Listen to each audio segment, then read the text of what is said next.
what happened, and it is true, by the way, the Labour Party machine, when it was under the control of opponents of Jeremy Corbyn, had big questions to answer before 2018, the failure to act on complaints of anti-Semitism. That did improve after March 2018, but the point you're making, which is very critical, is it's not just about process, it's about showing emotional empathy, and that was lacking.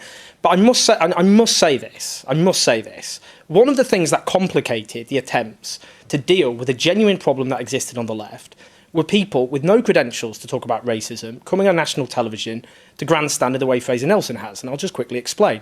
Fraser Nelson is the editor of The Spectator. One of his leading journalists, Rod Liddell, was booted out the Labour Party for racism. He's still published by The Spectator, good enough for The Spectator, booted out the Labour Party for racism.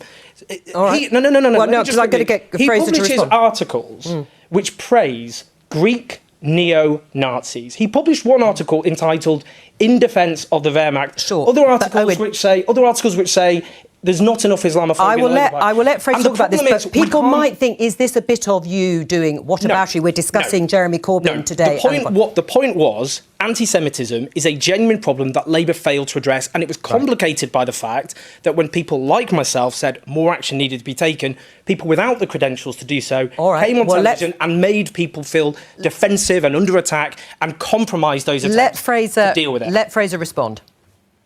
Well, there's been no articles defending Greek neo-Nazis. Yes, on the contrary, hang on.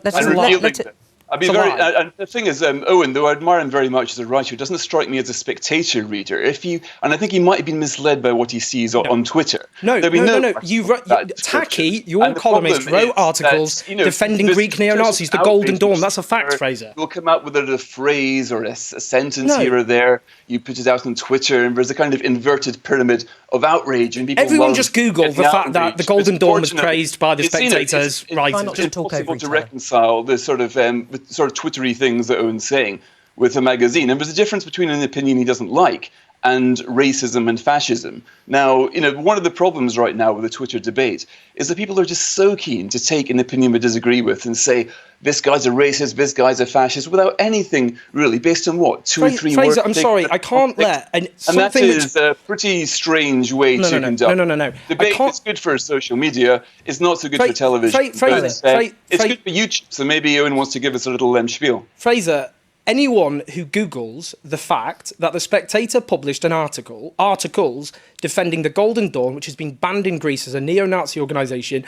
Google it now, and you will find that's the case. And this is the problem. There is a problem of anti-Semitism on the left, which melds with conspiracy. And the problem is, let Fraser respond to that article. People like you with no moral authority. Because you've made a bold claim. But it's just a fact. It's a fact, and you can't deny it.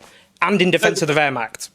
The article he's referring to, which was headlined "In Defence of the Wehrmacht," where we had a Greek writer saying he could understand, talking about the reasons why Greeks would support the far right. Now, I'm afraid to say that if you want to understand the evil of modern fascism, you need to also discuss the reasons why people are looking to it. That's factually untrue. The other article he's referring to was anyway. There's no point. Well, we can go down Owen's Twitter rabbit hole if he wants, but what he will not find is any actual article that fits the description he's laying out there. That's not true. This is a social media game, one that, he can knock himself out if he wants to play it, but it is impossible to reconcile with anything which is published in the magazine. And this sort of strange cancel culture where you try, rather than debate articles, you come up with shrill misrepresentations of what the other person's saying. All right, was Jeremy Corbyn the victim of cancel culture? This is an absurd misuse of the term cancel culture. All right, listen, guys, I'm going to stop it there because I think we've had... a lovely contrast to shrill social media. I think you both had... I think you both had a fair crack of the whip.